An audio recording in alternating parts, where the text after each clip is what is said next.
right. Well, welcome. Really eager, as Christian said, we've been thinking about this topic for a while now, so the timing of it with this focus on agency is really perfect. We're excited to share Beyond the Risk Society, so 4 biomes of agency and the liminal boundary ecosystems of change. So here's the flow for our conversation today. Christian's going to orient you to these 4 biomes of agency and the boundaries, the ecosystems that exist at the boundaries. We'll then talk about the societal implications for each of these biomes, if they were to expand and continue, and then turning it over to the foresight practitioner, some wayfinding to navigate these different biomes and what it might mean for us. And then we'll open it up to discussion. So Christian, over to you. Great. So if you're familiar with the Risk Society, it was developed by Ulrich Beck and Anthony Gibbons in the 80s and 90s, and it really postulates that an era of greater foresight that began in the latter half of the last century really actually paradoxically inhibited action to create better futures due to the perceived complexity and fear of their potential negative impacts. But we think that there are new generations, new technologies, and new global imperatives, really existential threats that are moving human society beyond the risk society into an era of agency.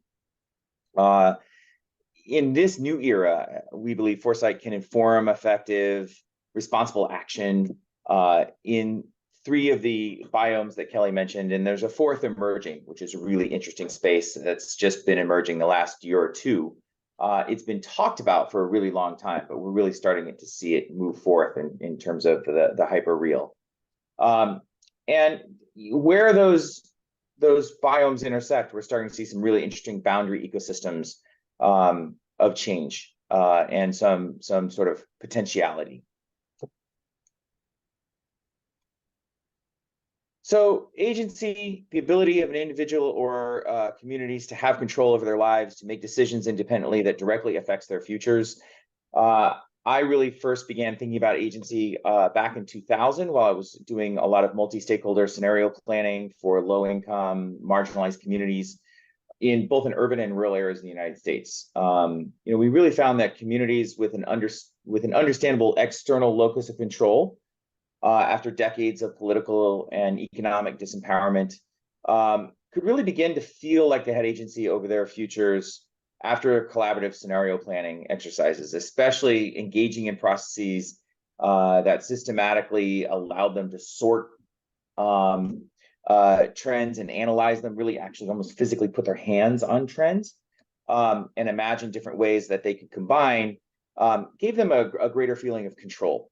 An internal locus of control over their futures. So they moved from the future of something that happens to me to the future of something I can make. And for myself, I've been fortunate that my entry into the corporate foresight world has been strongly influenced really by Christian and participatory from the get-go. So working with Christian at Anspace and then later at Calypso, where we had a chance to bring folks across an organization to engage in a foresight exercise together.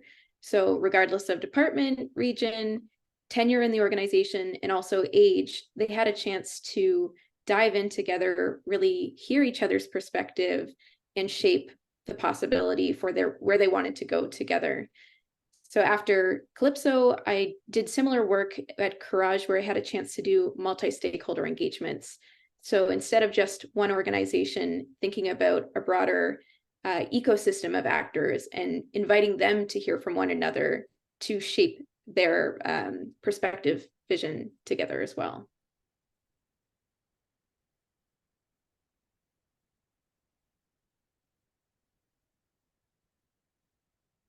So why is it with all these ways that we have to think about the future, we've made all this progress in the last decade, that we're really unwilling or unable to make change? And again, the Ulrich Beck really identified the symptoms of the risk society in the 80s. This rise of and maturation of embedded and systemic ways to understand risk, especially in the corporate but also in civic institutions, reduce the range of agency as we started to understand and focus on both the unintended consequences and the complexity in which the systems we were starting to engage in.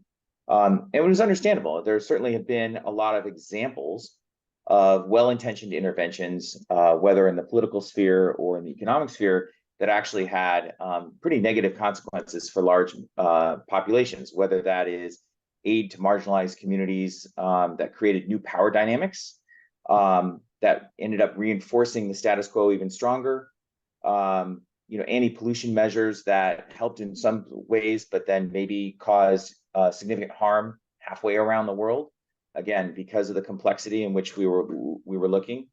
So the result was to start trading risk instead of trading products, and to start understanding risk instead of taking action. And so it really made us proceed much more slowly and in far more cautious ways. And we had, a population that was suspicious of big, large, positive projects. So there's this heightened sense of living in an insecure and uncertain world. Trust in science, technology, and expertise declined as the limits of what they could do became more apparent. So it is the ultimate paradox of the risk society.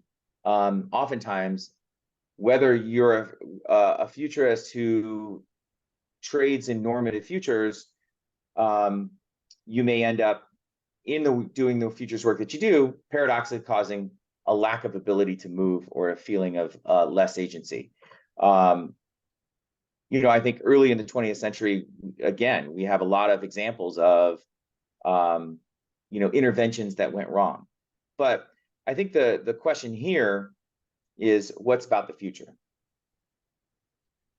So if we look ahead to agency in the future, is there a new era of belief in the necessity to create positive change, despite the unintended consequences? And we believe so. Has the risk society run its course? The bottom line is the risks of taking action to solve large problems have become outweighed by the cost of doing nothing.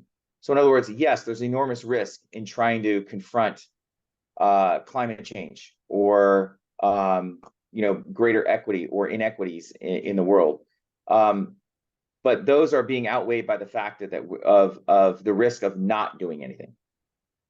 With these giant existential risks coming, including authoritarianism, automation, climate change, you're really starting to see the world move back towards agency. And we think around kind of 3 biomes and a 4th emerging one, right? So in terms of social equity, and we'll go through these relatively quickly. In terms of social equity, you're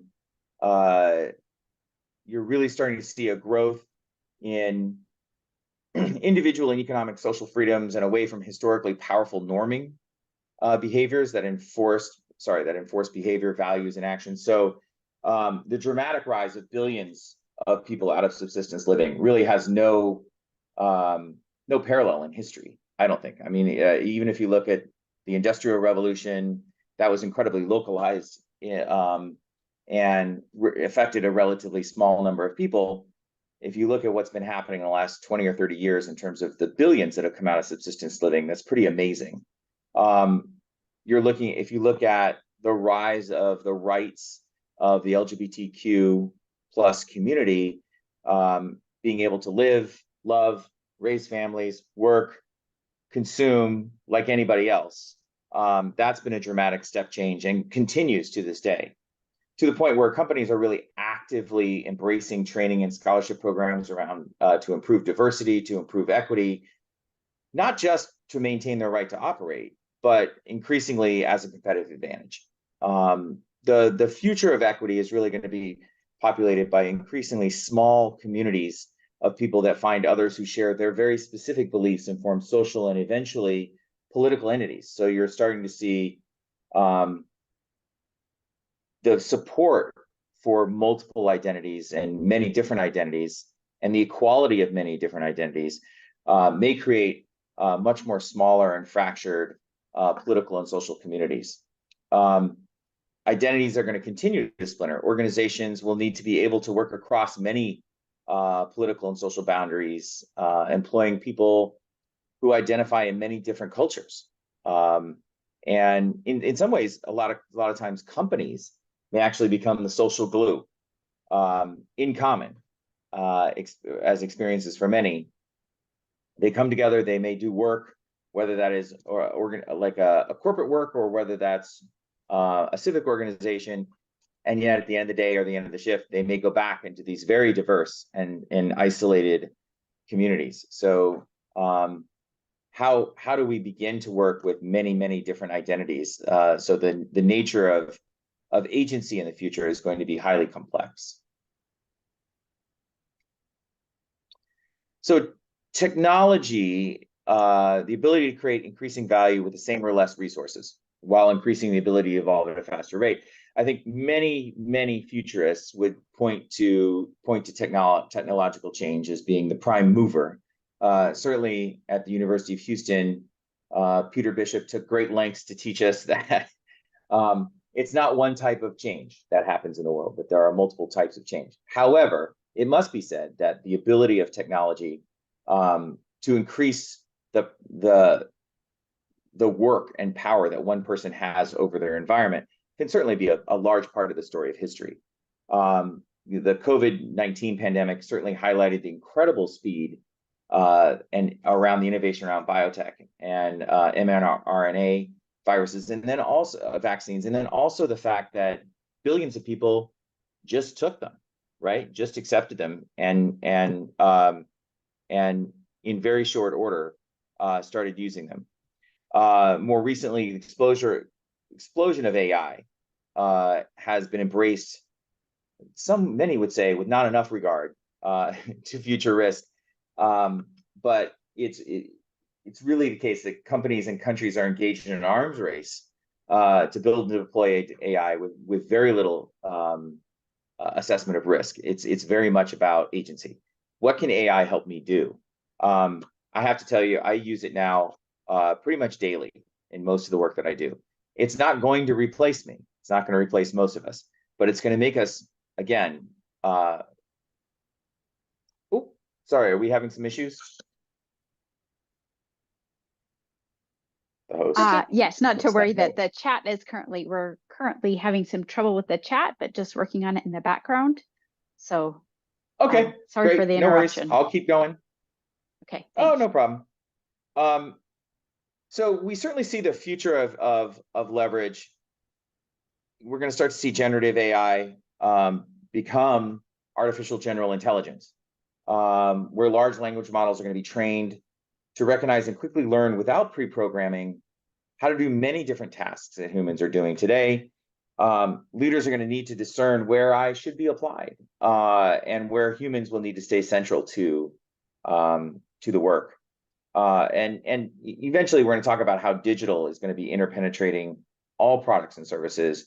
New biotech solutions like biofermentation, synthetic biology, genetic engineering, promise to change how we make things and improve our agency even beyond what we're thinking about in terms of artificial general intelligence.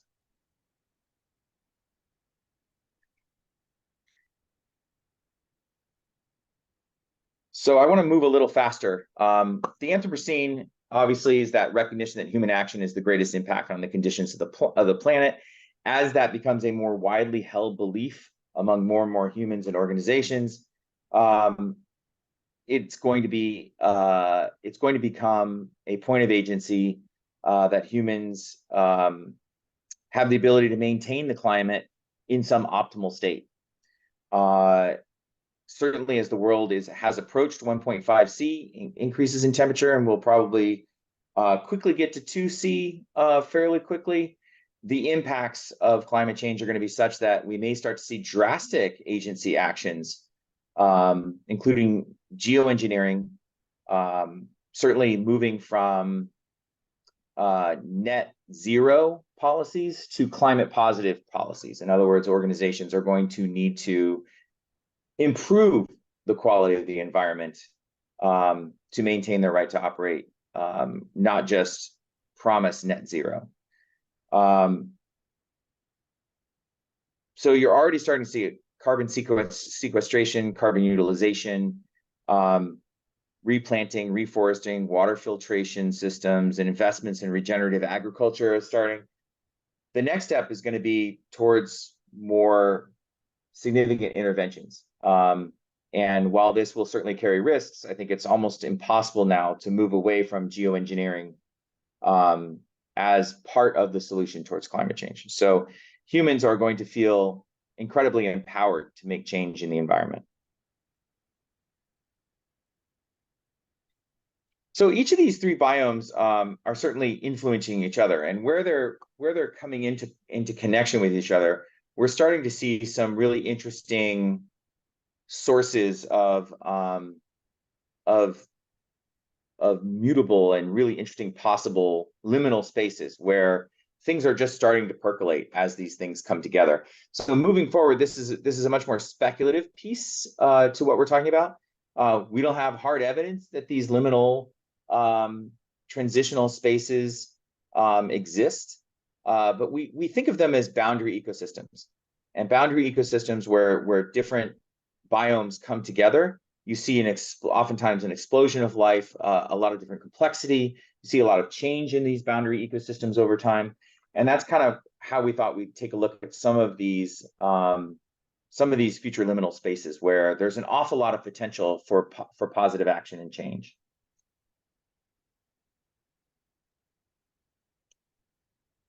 So if we think about what happens when technological leverage and sort of the natural Anthropocene come together, you might start to look at autonomous ecologies.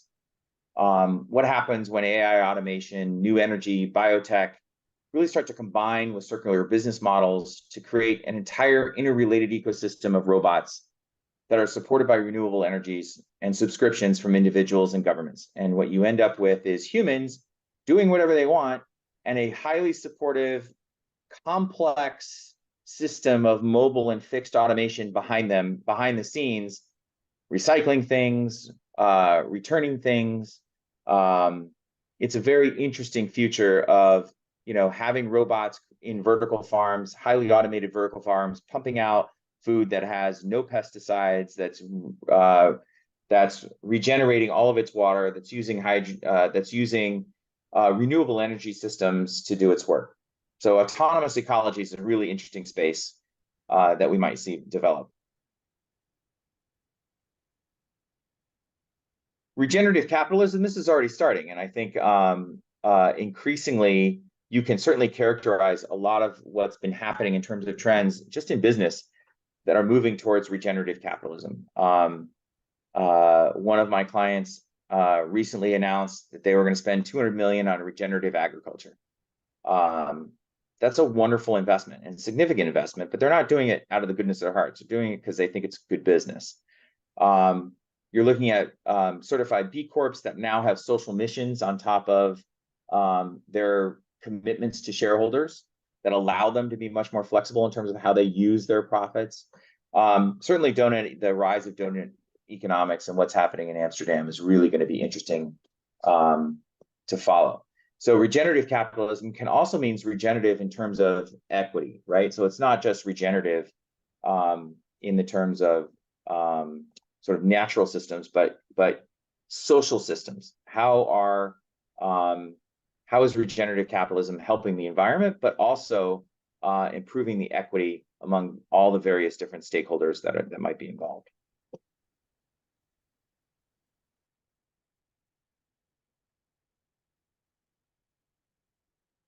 Uh-oh, seems we may have lost Christian there.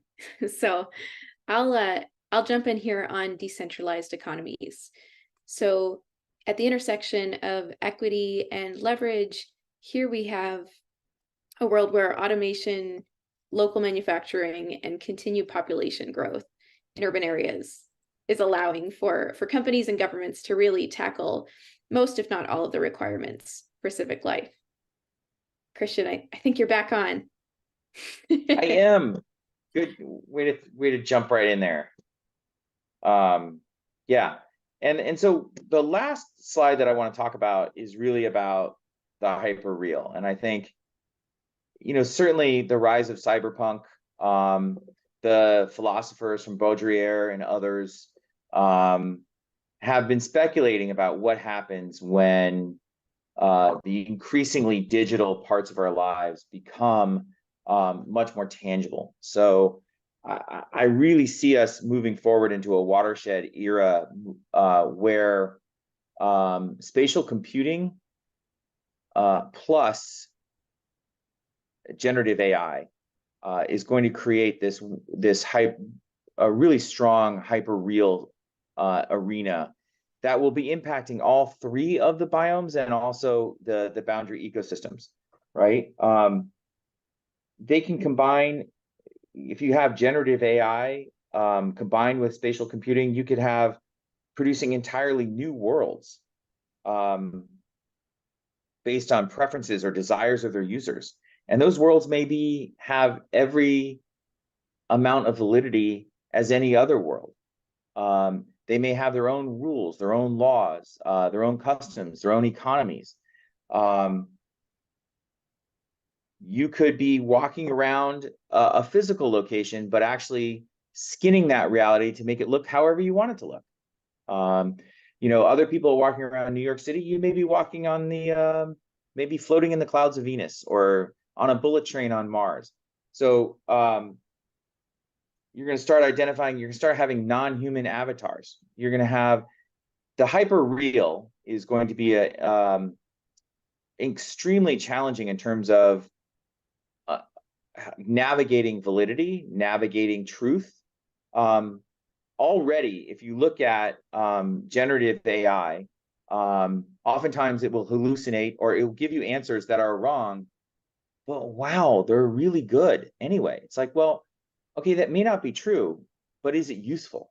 And I think the hyper real is going to be very interesting in that space. Does something need to be useful? I mean, need to be true to be useful or to have utility? And so does usefulness and utility start to outweigh authenticity and truth? And when that happens, almost virtually anything can be made to exist.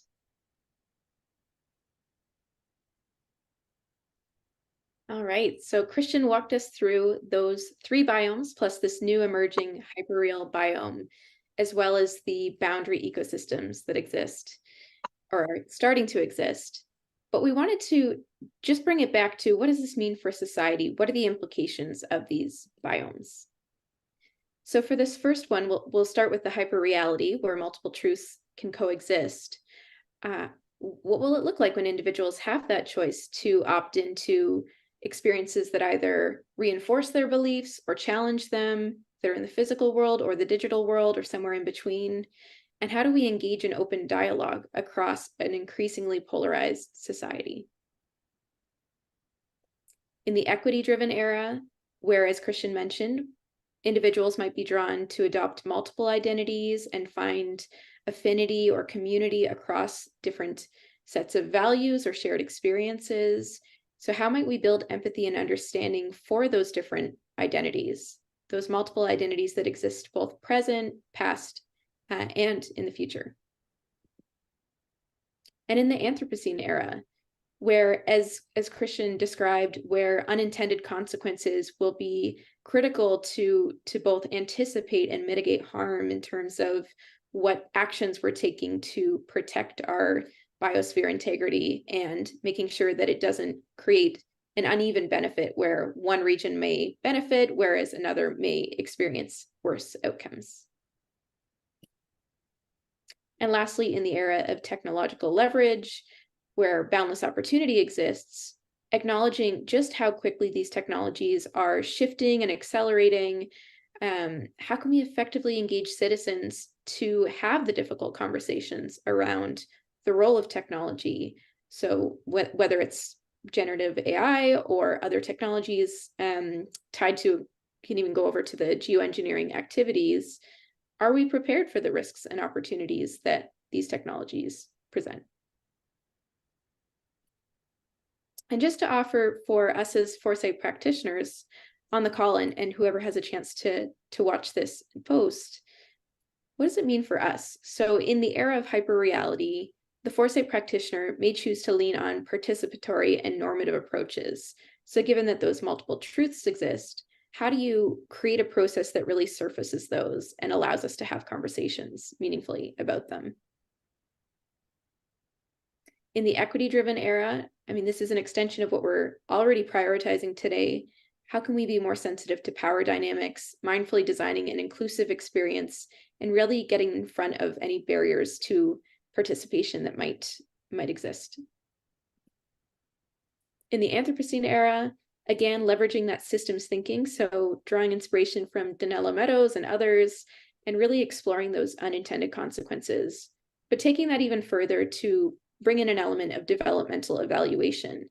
How can we start to set milestones, monitor, and see how things are evolving so that we don't get set in a decision that was made based on an incomplete data or evolving assumptions?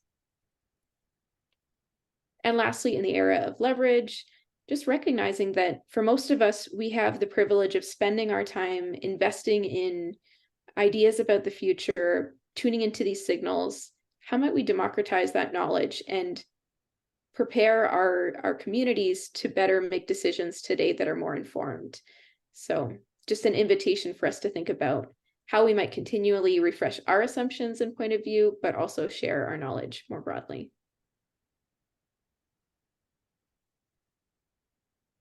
All right. So opening it up to the discussion. 25 minutes. We talked really fast, so 22 please, slides, 25 minutes. So efficient. Okay, so far, the chats are actually working now. So if anybody would like to submit a comment or a question via chat, you're welcome to do so. And I will also promote everyone here to a panelist so that everyone's able to engage in conversation. And you'll just have to unmute your line if you'd like to talk.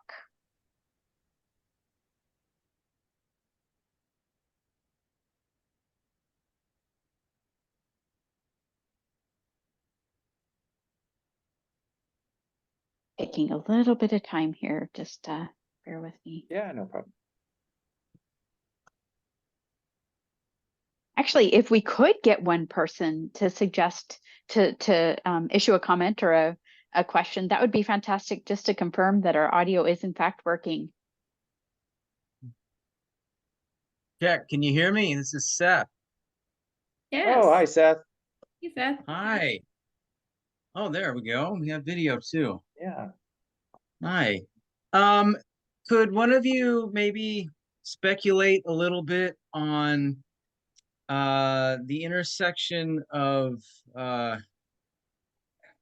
well, let me put it this way. As we move forward, climate change gets worse. We're going to have fewer choices, fewer freedoms in the real world due to things we have to be careful about with the environment and choices that we make. Whereas this hyper real world should give us more opportunities to have more freedoms if people adopt that. So it's not just, I mean, it is a choice between the two, but it's also, you know, we're going to have fewer freedoms in the real world, likely, and more in the virtual world. And then who, in terms of equity, who would be who would be developing this or owning these hyper real spaces? Do you see it kind of like it is today, where we have companies developing parts of, you know, Web3, or would it evolve into something different where it was more I don't know, maker open source, maker generated? Just curious if you've had any conversations like that.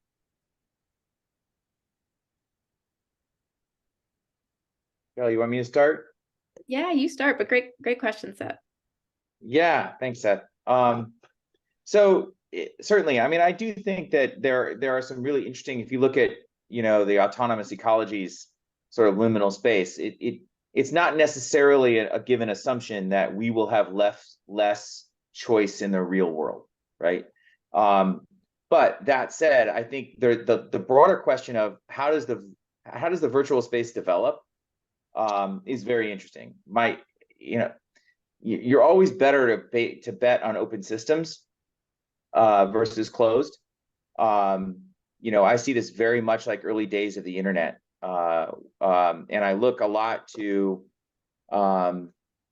decentralized autonomous organizations in the blockchain to be sprouting all over the place. And so one of the things that's interesting to me are to be looking at things like Polkadot or other cryptocurrencies and blockchains that are connecting all these different disparate blockchains, right? The ability to work across all the different blockchains. So for me personally, I think it's going to be user driven, it's going to be bottom up, and it's going to be organic. I think it's going to be very hard for corporations to drive this top down, especially if we're getting to the point where I'm pretty sure right now I could go to a generative AI video and say, give me a 3D video background where I can live in, right? My virtual self can live in, and it will populate that and generate all sorts of things. So we're already in a place where we have technologies that are going to be able to give us the virtual realities we need without necessarily having some large corporate overlord somehow figuring out how to do that for us. And I just add to that I think it's interesting that the optimist in me wants to say that it will be more collaborative, more open source, as Christian was saying. And what is interesting is with like Apple's latest iPhone, they do have that spatial computing capture as something that's built into the product. So while it's still behind the Apple product, it allows everyday people to contribute to creating that content. And I think to your point, Christian, with AI, that'll even accelerate what's possible.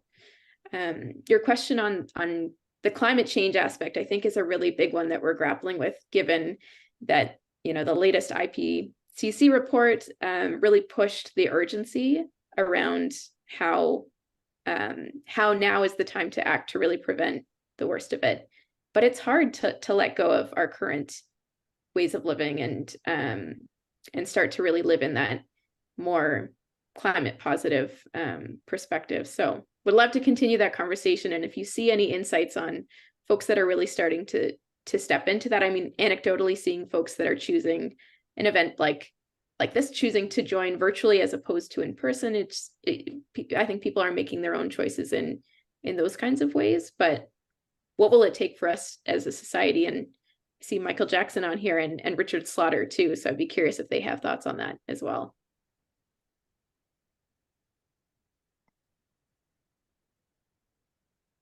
Richard?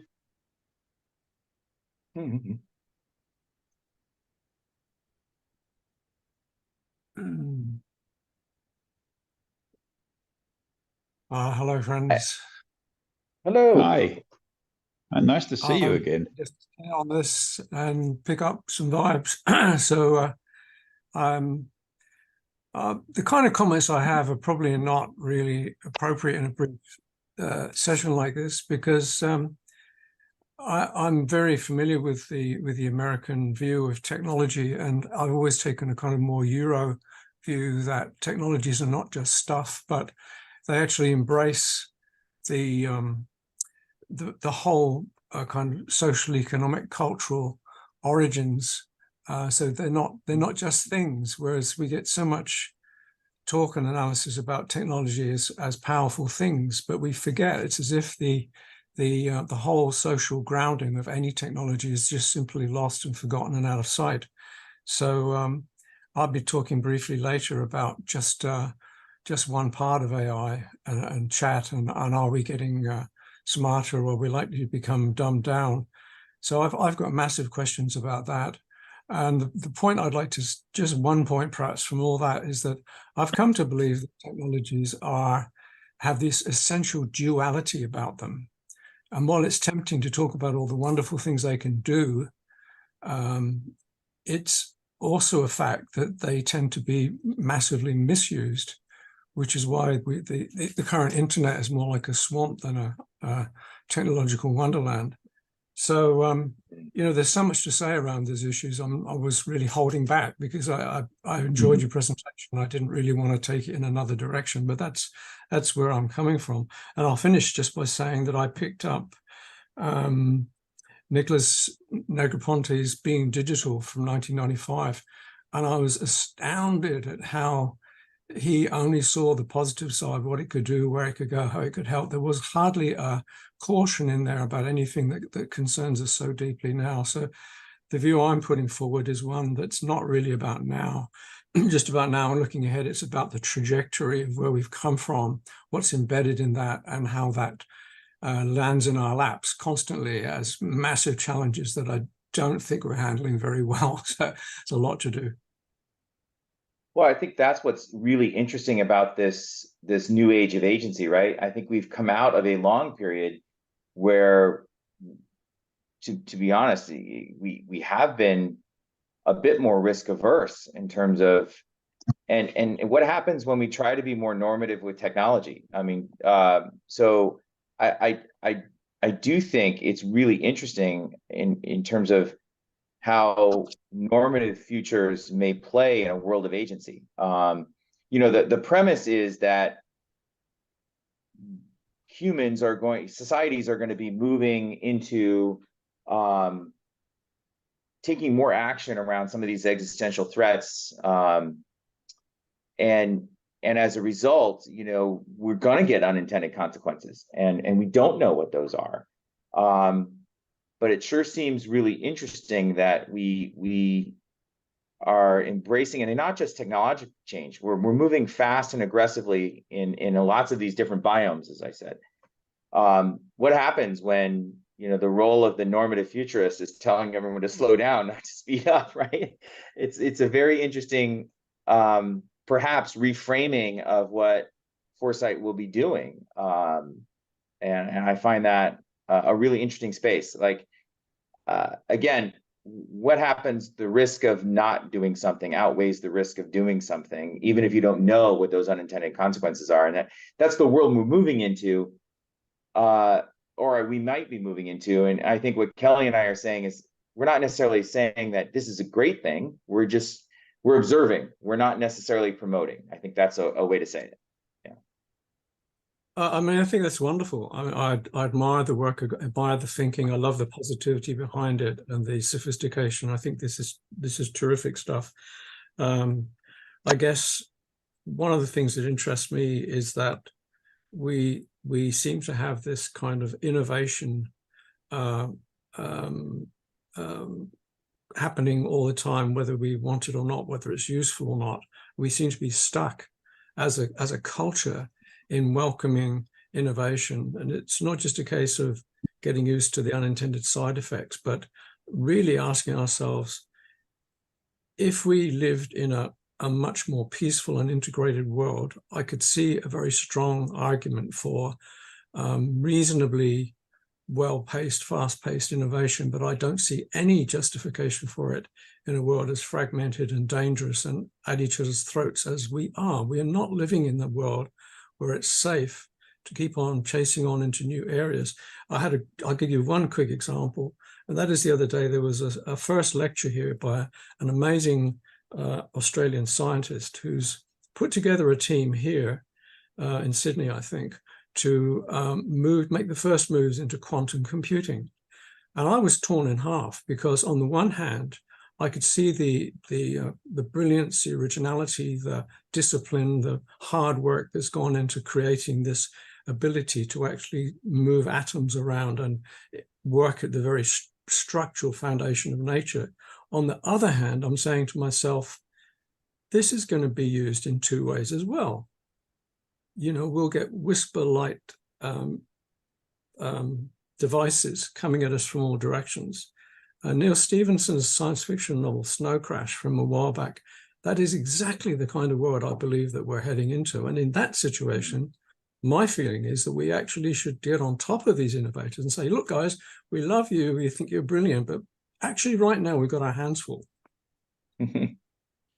Well, and I think back even if you're mentioning Stevenson, thinking about his book on nanotechnology, and the fractured communities that everyone's living in a nanotech world. Both of those books again have people living in very different communities and societies in very small, and everybody has different norms and rules, and yeah. So how do we have some sort of understanding around techne, and what does that mean for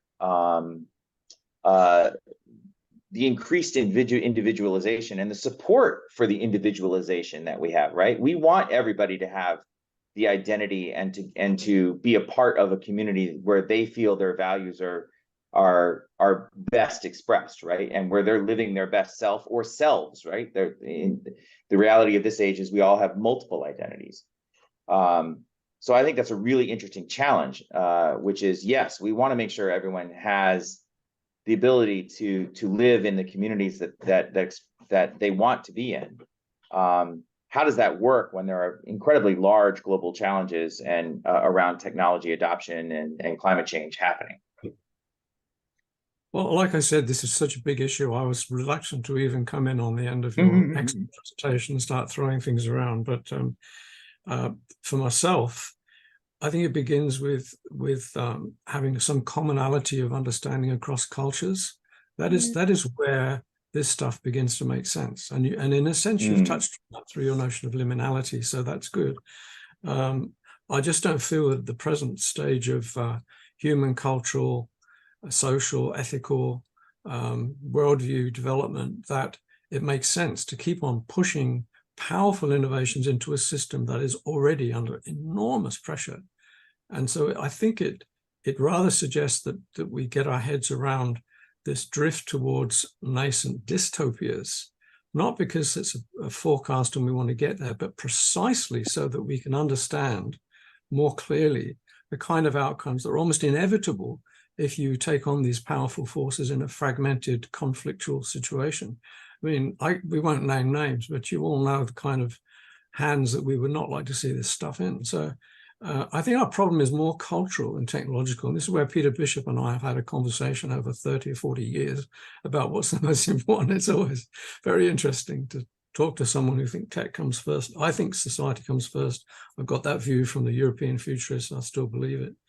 I would never characterize Peter Bishop as saying technology comes first. I think when I took Peter's social change class, what Peter does, social change was probably my favorite class. And what he did was he gave you the absolute best reading on every type of different social change. And so every week you go into seminar going, oh, it's technological change. And then the next week you go in and say, no, it's social change. No, it's generational change. No, it's, and at the end, his exact purpose was, it's not one thing, right? It is many different things. But I do think that, especially in the last couple years, it's nice that there have been other things that have happened in the world that tell us that it's not all technology. I mean, some of them are good and some are bad.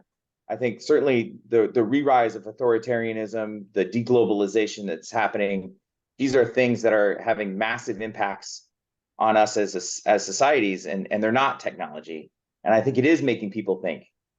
I would jump in there though. Richard, you've given us a lot of food for thought here. I'm reading a book from Johan Hari on stolen focus and the role of digital technologies and how it has created these shifts in terms of our ability to focus. It's not just about digital technology, but 8 systemic forces that are changing the way in which we can sustain focus on a topic, but also just the kind of, I'm already proving the point of the book by getting off topic, but it's quite fascinating in that thinking about fragmentation as you offered it, Richard, and how digital tools can create and amplify those fissures that exist between groups, and thinking about echo chambers, thinking about, there's another book on the outrage machine, right? So how algorithms are also creating further division. So I wonder if it's social and technological in a different overlap there, not just the Sure. Yeah. Sure, as Christian said, having that succession of classes in different drivers makes complete sense to me. That's right. It's just that ever since I first hopped on a plane and came over to Toronto in 1980, would you believe, the first global conference on the future, and I listened to Herman Kahn on the one hand, and I listened to Hazel Henderson on the other, and Bertrand de Juvenal, and it became quite obvious fairly quickly where I felt was a reasonably valid place to sit. And I've always had these discussions with my American friends and colleagues about the role of technology and how it fits within culture, which is what led me towards the integral framework, which is one way I know of putting things together in a coherent pattern. And let me say, it's not ever the pattern, it's a coherent pattern. And out of that, I think a lot of my clarity and sense of how I handle things actually emerges when I keep those different aspects in some sort of balance. So it is about balance between domains and understanding where things fit. So there's this sort of cognitive frameworky thinking behind the way I work, and I think it just helps bring some. It doesn't solve everything. It definitely doesn't solve things, but it does give us a kind of integrated view of what we think we're doing. So with all this stuff, I always come back to what are the values, what is the worldview, how do they play out, how are they expressed in these particular environments? And I'm afraid that the values and worldview of the current chat innovators are solidly based in the techno-capitalism. And that is not a place where you find a lot of solutions. It's a place that generates a lot of problems. So one of the things I would like to see is somehow, and I know this is a toughie in a divided world, I would like to see some way of inhibiting those entities, and they come across the board. They're not just commercial, the military as well, etc. How can we get to a place where we can just say, let's try and get some coherence in what we have before we crash on into other domains that will be equally difficult to handle? Yes, I know there are goodies there, but the bad side, the downside, is generated by values that are not appropriate to our need.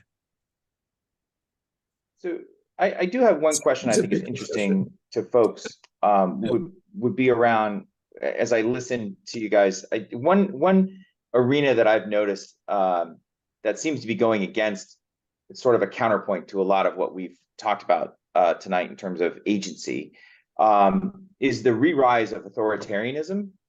One way to think about that is it's sort of a Hegelian sort of response, and there will be some sort of synthesis later. But is that connected to sort of this? Is it connected to technology and these technical systems? Where is this kind of re-embrace of authoritarianism coming from? It's really striking to me and interesting to me. I think there probably is some technological component to it. I think it's more than that, but I think most, if I look at everything I've in the past sort of 10 years that has surprised me the most, even the pandemic, what has surprised me more has been this re-rise of authoritarianism. And I just think that's a really, and I don't know what it's telling us for the future. Well, but it's certainly a counter to agency. There's a lot going on there, because part of it is down to the fact that social media have become weaponized, as you well know. Part of it, you have to really go into the psych domain and look at what we call the upper left quadrant. That is the inner worlds of people, Maslow and Lovinger and all those wonderful psychologists that gave us really clear descriptions of human development. This is what gets left out all the time.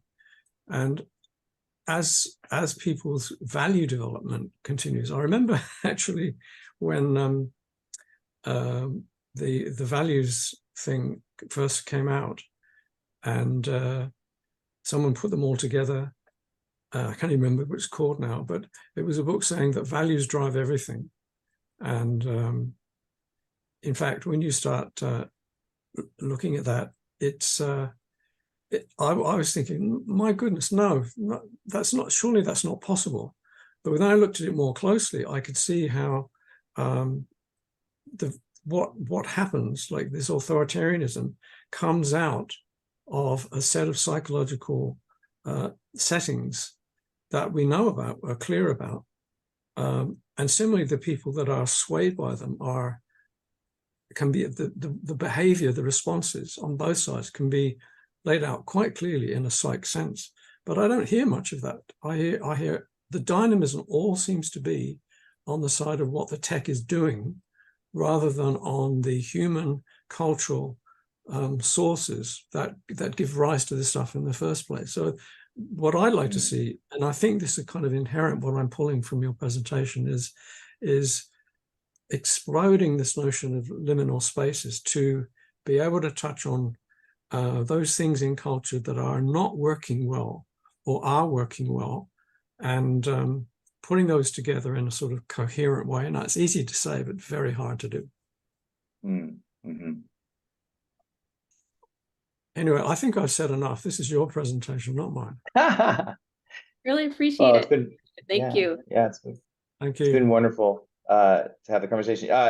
You did give me some very sage advice when I went to my first World Future Studies Federation conference in Brisbane, which was, there was a magpie that was attacking us when we got off the City Cat, off the ferry to go to the university. And you said you can't reason with a magpie. So I think that was good advice. Well, that's a quote I've completely forgotten. So thanks for that.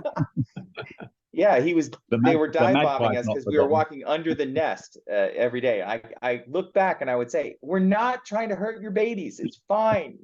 We got dive bombed It's everywhere. definitely a worldview values problem, that. There you go. He's got babies around. He doesn't want anyone near them. Any other sort of thoughts on the framework around agency or liminal spaces? I think it's been wonderful to get some critiques. Kelly and I are certainly planning on moving forward with doing more work in this space across these areas, looking for early signals and milestones, and being aware of what's going on. I think it's a great topic. I mean, agency is what I'm touching on a bit later, and a very different point of view, but I think it is critical to any discussion of humanized futures. Guys, I don't want to give you my presentation now, which is at the end of the conference, but I thought what you said was excellent. And I am unfortunately going to use technology to do my presentation on Friday, which won't please Richard. But I would like to talk to both of you outside of the conference about how I can help you further develop your ideas, because I thought that they're really good, and I wanted to build that into my process. If we could have a conversation, Richard and Kelly. Sure. That'd be great. Is anyone else using? It would take me 2 minutes to set this up if we sat down with each other. That's how fast technology is these days. Yeah, you've been using large language models and technology in your work for a long time.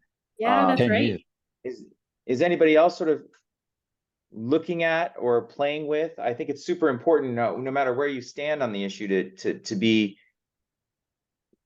digging in and doing some work with large language models and with generative AI, and just so you have a good understanding of what's going out there. As Jerry Paffendorf, futurist, used to say, be a crash test dummy for the future, right?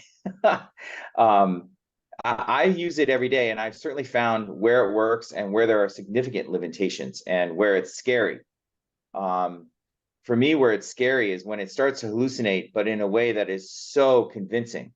You really believe it. It sounds really good, and it's completely false information. The confidence, yeah.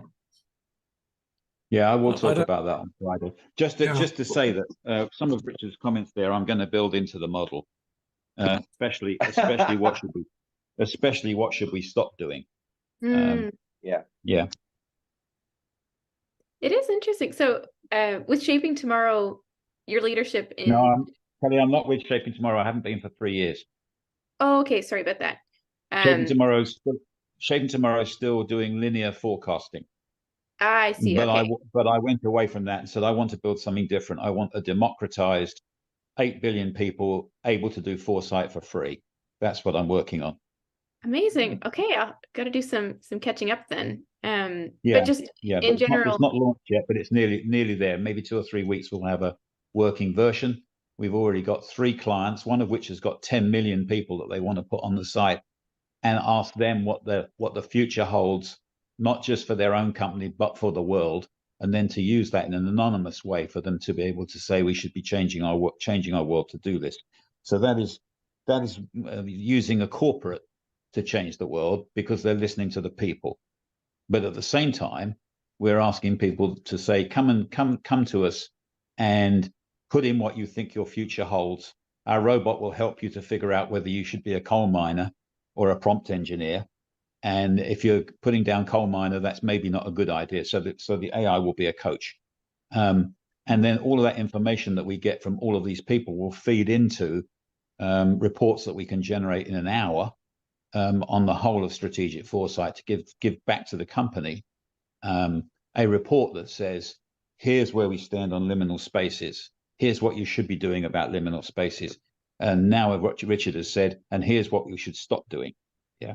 And you're getting information from the public as much, and from staff and from customers, as much as you are by having an executive team sit in an ivory tower making decisions about a company they don't understand. Yeah, so Yeah, that's while interesting. Mark's Sort of talking, the platform of technology as a way to find some of those common grounds. Sorry, I didn't mean to Yeah. cut somebody off there. Yeah, I'm trying to use technology for the common good. I don't see too many downsides at the moment. Maybe we'll find some when we get there. But right now, the machine doesn't hallucinate the way you think, because we've built lots of guide rails into it. But when it does hallucinate, we've told it to hallucinate. And I think it was in your presentation. Maybe it was in Bill Halal's, which is it's okay for it to hallucinate when you're doing alternative futures. Yeah. So we can tell the robot to hallucinate, deliberately hallucinate. That's right, right. Can you get some really, and the way the models are built, it's difficult. I mean, you can say, oh, it's a different perspective, but it's not. I mean, it's just predicting the next word right now. Yes. So it's still very reflective. It's not. I don't call it generative AI. I call it reflective AI. Right. It's still very reflective of what it's been trained on. It's to be truly generative. I haven't seen yet. In most ways. Yeah. Yeah, it does do amazing. It does do what from my perspective, you sit there and think, oh my God, I never thought of that. But somebody said, oh, it's still used in the past. And I said, well, that's true. But Christian Cruz could have written an article yesterday about something completely different. And William Gibson once said the future is unevenly distributed, didn't he? And Christian's the first person to say, I've got a new future here. The machine will pick that up. And it will use your idea as saying, hey, that could be a new way of doing things. So I don't think we've found a way yet for the machine to be truly AGI, where it's making up its own stories, but it's looking for tiny stories, the ones from Richard Slaughter, the ones from you. And then it's saying, hey, that's a possibility for the future. So humans have still got a role to play in that process. Yeah. Well, another really interesting part of AGI, or sorry, is of generative AI is we're getting worse results because the AIs are starting to talk to themselves, right? A larger, increasingly part of the library of what they're using is generated by themselves, right? So they're eating their tails. Correct. So that's interesting. So you should probably make sure bots aren't contributing to your model. No, we've actually got 4 bots all talking to each other. 4 bots. Good. Plus now, are any of you actually in Paris right now? No, I'm in the Philippines. Anybody? Actually, because nobody's up at 1:30 in the morning or 2 in the morning, are they? I was actually wondering, Nina, I think you've been with us for the whole call. Curious if you have any reflections, questions, and I think no pressure, but for you to share, I think Carissa needs to add you to the panelists. Nina has dropped off the session. She is. Sorry, not She's Nina. I thought you said Alicia. I see Nina here, and she should be able to speak if she just unmutes.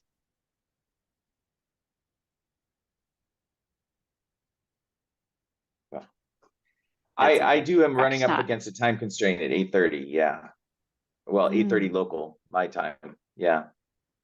It's a minute away. For those interested, our next session is with Clarice Garcia. It's imagining, funny word, possible or beyond possible worlds. It starts in about an hour in the same room. So you're welcome back if you'd like. Excellent. Thank you.